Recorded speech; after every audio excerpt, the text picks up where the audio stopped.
세번역 성경 에스더 1장. 아수에로 왕 때에 있은 일이다. 아수에로는 인도에서 에티오피아에 이르기까지 127지방을 다스린 왕이다.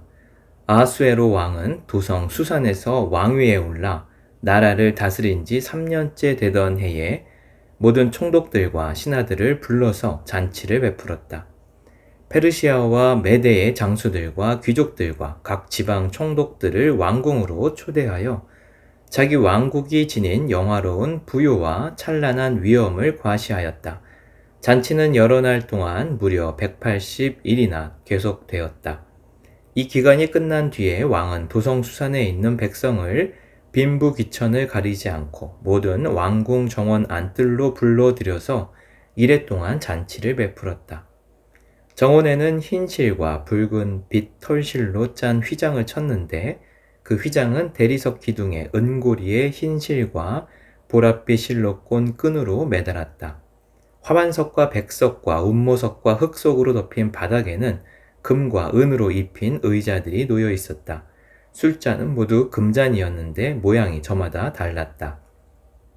왕이 내리는 술은 풍성하였다. 그날은 어전 음주법을 따르지 않았으므로 많이 마시고 싶은 사람은 많이, 적게 마시고 싶은 사람은 적게 마셨다. 그것은 왕이 모든 술 심부름꾼에게 마실 이들이 원하는 만큼 따라주라고 지시하였기 때문이다. 와스디 왕후도 부인들을 초대하여 아하수에로 왕의 그 궁궐 안에서 잔치를 베풀었다. 이래가 되는 날에 왕은 술을 마시고 기분이 좋아지자 자기를 받드는 7 궁전 넷이 곧 무후만과 바스다와 하르보나와 빅다와 아박다와 세달과 가르가스에게 이르기를 와스디 왕후가 왕후의 관을 쓰고 왕 앞으로 나오게 하라고 명령하였다. 왕후가 미인이므로 왕은 왕후의 아름다움을 백성과 대신들 앞에서 자랑하고 싶었던 것이다. 그러나 와스디 왕후는 내시들에게 왕의 명령을 전하여 듣고도 왕 앞에 나오기를 거절하였다. 이 소식을 들은 왕은 화가 몹시 났다. 마음속에서 분노가 불같이 치밀어 올랐다. 왕은 곧 법에 밝은 측근 전문가들과 이 일을 의논하였다. 왕이 법과 재판에 관하여 잘 아는 이들과 의논하는 것은 그 나라의 관례였다. 왕 옆에는 가르스나와 세달과 아드마다와 다시스와 메레스와 마르스나와 무무간 등 페르시아와 메대의 7 대신이 있어서 늘 왕과 직접 대면하여 의견을 나누었는데 그들은 나라 안에서 벼슬이 가장 높은 사람들이었다. 내시들을 시켜서 전달한 나 아하수에로의 왕명을 와스디 왕후가 따르지 않았으니 이를 법대로 하면 어떻게 처리해야 하오? 무무간이 왕과 대신들 앞에서 대답하였다. 와스디 왕후는 임금께서만 잘못을 저지른 것이 아니라 아수에로 왕께서 다스리는 각 지방에 있는 모든 신하와 백성에게도 잘못을 저질렀습니다. 왕후가 한 이 일은 이제 곧 모든 여인에게 알려질 것입니다. 그렇게 되면 여인들은 아하수에로 왕이 와스디 왕후에게 어전에 나오라고 하였는데도 왕후가 나가지 않았다고 하면서 남편들을 업신여기게 될 것입니다. 페르시아와 메대의 귀부인들이 왕후가 한 일을 알게 되면 오늘 당장 임금님의 모든 대신에게도 같은 식으로 대할 것입니다. 그러면 멸시와 분노가 걷잡을 수 없이 되풀이 될 것입니다. 그러니 임금님만 좋으시다면 와스디 왕후가 다시는 아하수에로 임금님의 어전에 나오지 못하도록 어명을 내리시고 그것을 페르시아와 메대의 법으로 정하여 고치지 못하도록 하셔야 할 줄 압니다. 그리고 왕후의 자리는 그 여인보다 더 훌륭한 다른 사람에게 주시는 것이 마땅하다고 생각합니다. 왕의 칙령이 이 큰 나라 방방곡곡에 선포되면 낮은 사람이고 높은 사람이고 할 것 없이 모든 여인이 저마다 자기 남편에게 정중하게 대할 것입니다. 왕과 대신들은 그의 말이 옳다고 여기고 왕은 즉시 무무간의 말한 대로 시행하였다. 왕은 그가 다스리는 모든 지방에 조서를 내렸다. 지방마다 그 지방에서 쓰는 글로 백성마다 그 백성이 쓰는 말로 조서를 내려서 남편이 자기 집을 주관하여야 하며 남편이 쓰는 말이 그 가정에서 쓰는 일상 언어가 되어야 한다고 선포하였다. 에스더 2장. 이러한 일이 있은 지 얼마 뒤에 아수에로 왕은 분노가 가라앉자 와스디 왕후가 생각나고 왕후가 저지른 일과 그리고 그것 때문에 자기가 조서까지 내린 일이 마음에 걸렸다. 왕을 받드는 젊은이들이 이것을 알고 왕에게 말하였다. 임금님을 모실 아리따고 젊은 처녀들을 찾아보게 하는 것이 좋겠습니다. 임금님께서 다스리는 각 지방에 관리를 임명하시고 아리따고 젊은 처녀들을 뽑아서 도성 수산으로 데려오게 하시고 후궁에 불러다가 궁녀를 돌보는 내시 해계에게 맡기시고 그들이 몸을 가꿀 화장품을 내리십시오. 그리하신 뒤에 임금님 마음에 드는 처녀를 와스디 대신에 왕으로 삼으심이 좋을 듯합니다. 왕은 그 제안이 마음에 들어서 그대로 하였다. 그때에 도성 수산에는 모르드게라고 하는 유다 남자가 있었다. 그는 베냐민 지파 사람으로서 아버지는 야일이고 할아버지는 시므이이고 증조부는 기스이다. 그는 바빌론 왕 느부갓네살이 예루살렘에서 유다 왕 여고냐와 그의 백성을 포로로 끌고 왔을 때에 함께 잡혀온 사람이다. 모르드게에게는 핫다사라고 하는 사촌 누이 동생이 있었다. 이름을 에스더라고도 하는데 일찍 부모를 여의었으므로 모르드게가 데려다가 길렀다. 에스더는 몸매도 아름답고 얼굴도 예뻤다. 에스더가 부모를 여의었을 때에 모르드게가 그를 딸로 삼았다. 왕이 내린 명령과 조서가 공포되니 관리들은 처녀를 많이 뽑아서 도성 수산으로 보내고 해계가 그들을 맡아 돌보았다. 에스더도 뽑혀서 왕궁으로 들어가 궁녀를 맡아보는 해계에게로 갔다. 해계는 에스더를 좋게 보고 남다른 대우를 하며 곧바로 에스더에게 화장품과 특별한 음식을 주었다. 또 궁궐에서 시녀 7명을 골라 에스더의 시중을 들게 하고 에스더를 시녀들과 함께 후궁에서 가장 좋은 자리로 옮겨서 그곳에서 지내게 하였다. 에스더는 자기의 민족과 혈통을 밝히지 않았다. 모르드게가 에스더에게 그런 것은 밝히지 말라고 단단히 일러두었기 때문이다. 모르드게는 에스더가 잘 지내는지 또 에스더가 어떻게 될지를 알려고 날마다 후궁 근처를 왔다 갔다 하였다. 처녀들은 아하수에로 왕 앞에 차례대로 나아갈 때까지 정해진 미용법에 따라서 12달 동안 몸을 가꾸었다. 처음 6달 동안은 몰약 기름으로, 다음 6달 동안은 향유와 여러 가지 여성용 화장품으로 몸을 가꾸었다. 처녀가 왕 앞에 나아갈 때에는 원하는 것은 무엇이든지 다 주어서 후궁에서 대궐로 가지고 가게 하였다. 저녁에 대궐로 들어간 처녀가 이튿날 아침에 나오면 후궁들을 맡아보는 왕의 내시 사스가스가 별궁으로 데리고 갔다. 왕이 그를 좋아하여 특별히 지명하여 부르지 않으면 다시는 왕 앞에 나갈 수 없었다. 드디어 모르드게의 삼촌 아비하일의 딸, 곧 모르드게의 자기의 딸로 삼은 에스더가 왕에게 나아갈 차례가 되었다. 에스더는 궁녀를 돌보는 왕의 넷이 해계가 하라는 대로만 단장을 하였을 뿐이고 다른 꾸미개는 요구하지 않았다. 그런데도 에스더는 누가 보아도 아리따웠다. 그가 아하수에로 왕의 침전으로 불려 들어간 것은 아하수에로가 다스린 지 7년째 되는 해 10째 달 곧 데벳월이었다. 왕은 에스더를 다른 궁녀들보다도 더 사랑하였다. 에스더는 모든 처녀들을 제치고 왕의 귀여움과 사랑을 독차지하였다. 드디어 왕은 에스더의 머리에 관을 씌우고 와스디를 대신하여 왕으로 삼았다. 왕은 에스더를 위하여 큰 잔치를 베풀고 대신들과 신하들을 다 초대하였으며 전국 각 지방에 세금을 면제하여 주고 왕의 이름으로 여러 가지 상을 푸짐하게 내렸다. 처녀들이 두 번째로 소집된 일이 있는데 그때에 모르드게는 대궐에서 일을 맡아보고 있었다. 에스더는 자기의 혈통과 민족에 관해서는 모르드게가 시킨 대로 입을 다물었다. 에스더는 모르드게의 스라에 있을 때에도 모르드게가 하는 말은 늘 그대로 지켰다. 모르드게가 대궐 문에서 근무하고 있을 때에 문을 지키는 왕의 두 내시 빅단과 데레스가 원한을 품고 아하수에로 왕을 죽이려는 음모를 꾸몄다. 그 음모를 알게 된 모르드게는 에스더 왕후에게 이 사실을 알리고 또 에스더는 그것을 모르드게가 일러주었다고 하면서 왕에게 말하였다. 사실을 조사하여 보고 음모가 밝혀지니 두 사람을 나무에 매달아 죽였다. 이런 사실은 왕이 보는 앞에서 공중실록에 기록되었다. 에스더 3장. 이런 일이 있은 지 얼마 뒤에 아하수에로 왕은 아각 사람 함무다다의 아들 하만을 등용하여 큰 벼슬을 주고 다른 대신들보다 더 높은 자리에 앉혔다. 대궐문에서 근무하는 신하들은 하만이 드나들 때마다 모두 꿇어 엎드려 절을 하였다. 하만을 그렇게 대우하라는 왕의 명령이 있었기 때문이다. 그러나 모르드게는 무릎을 꿇지도 않고 절을 하지도 않았다.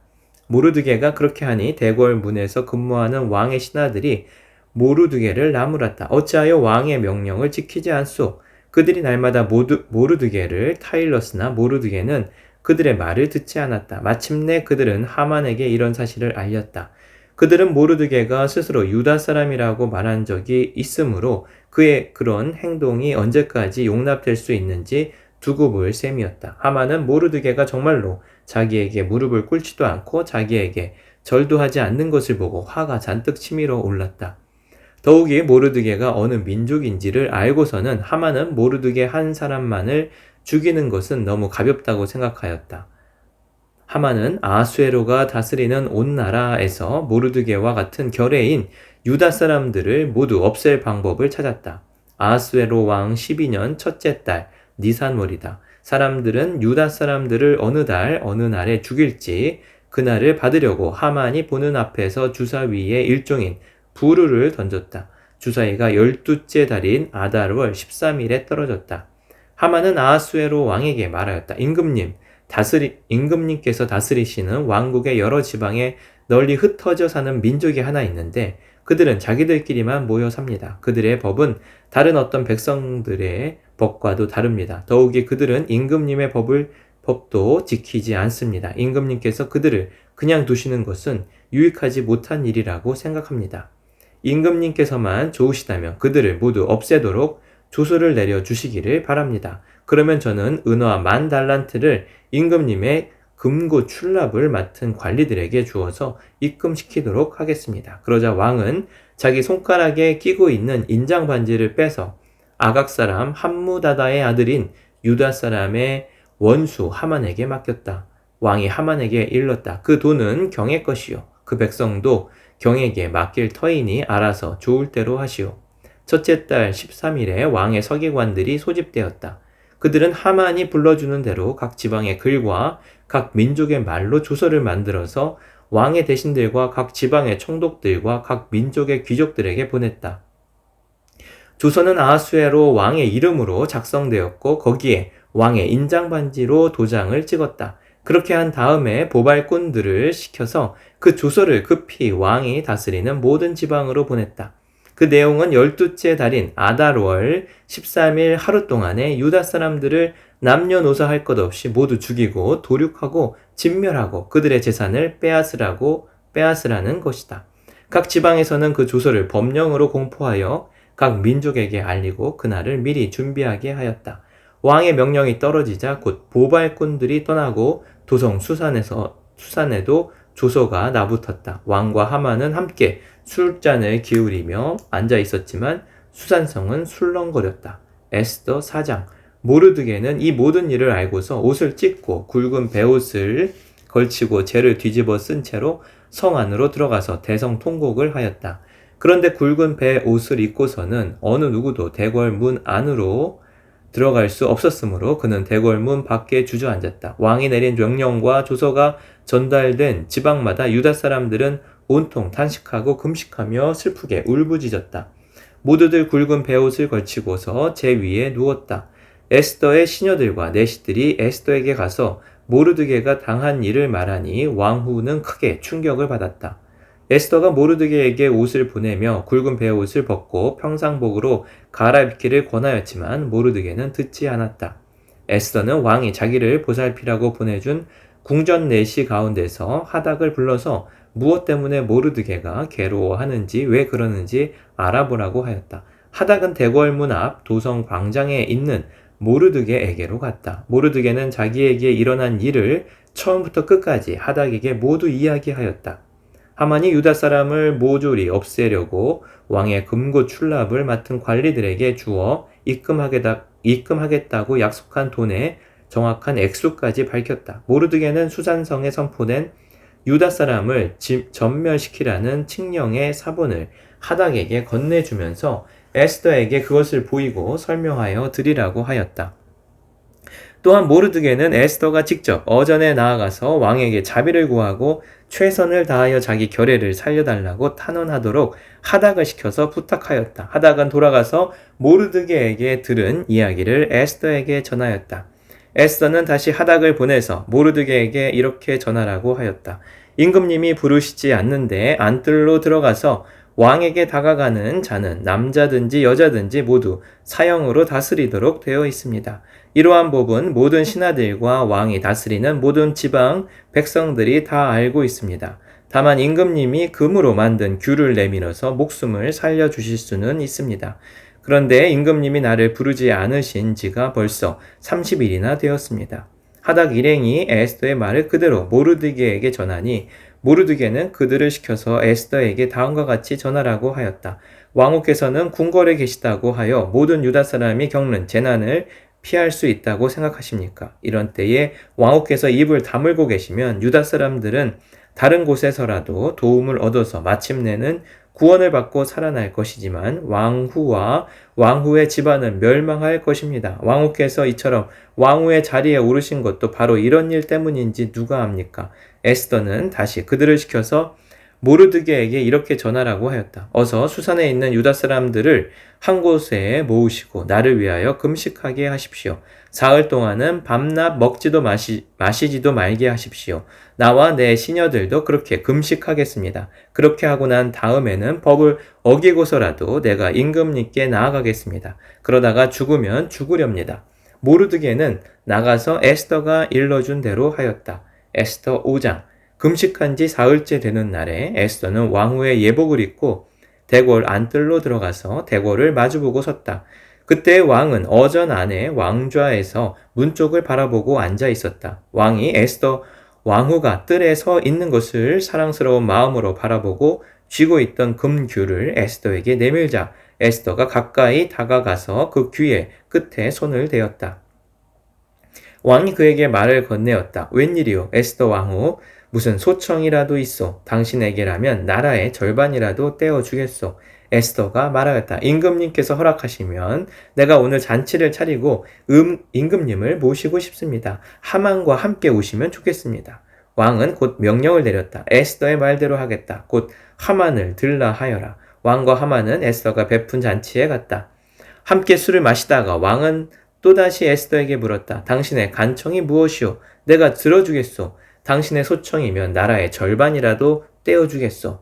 에스더가 대답하였다. 내가 드릴 간구와 소청은 별것이 아닙니다. 내가 임금님께 은혜를 입게 되어 임금님께서 기꺼이 나의 간청을 들어주시고 나의 소청을 받아주시겠다면 나는 내일도 잔치를 차리고 두 분을 모시고 싶습니다. 임금님께서는 하만과 함께 오시기 바랍니다. 그때 임금님의 분부대로 나의 소원을 임금님께 아뢰겠습니다. 그날 하만은 마음이 흐뭇하여 아주 즐거운 기분으로 대궐을 나섰다. 대궐 문을 지나는데 거기에서 문을 지키고 있는 모르드게는 일어나지도 않고 인사도 하지 않았다. 그것을 보고서 하만은 그만 화가 잔뜩 치밀어 올랐지만 꾹 참고 집으로 돌아갔다. 하만은 친구들과 자기 아내 세레스를 불러놓고 자기는 재산도 많고 아들도 많으며 왕이 모든 여러모로 자기를 영화롭게 하여 주고 자기를 다른 대신들이나 신하들보다 더 높은 벼슬자리에 앉혔다면서 그들 앞에서 자랑하였다. 하만은 덧붙여 말하였다. 그것뿐인 줄 아는가? 에스더 왕후께서 차린 잔치에서 임금님과 함께 초대받은 사람은 나 하나밖에 없다네. 왕후께서는 내일도 임금님과 함께 오라고 나를 초대하셨다네. 그러나 대궐 문에서 근무하는 모르드게라는 유다 여성만 보면 이런 모든 것이 나에게 하나도 만족스럽지 않네. 그의 아내 세레스와 친구들이 하나같이 하만에게 말하였다. 높이 50자짜리 장대를 세우고 내일 아침에 그 자를 거기에 달도록 임금님께 말씀을 드리십시오. 그런 다음에 임금님을 모시고 잔치에 가서 즐기십시오. 하만은 그것이 참 좋은 생각이라고 여기고 곧 장대를 세우도록 하였다. 아멘, 아멘.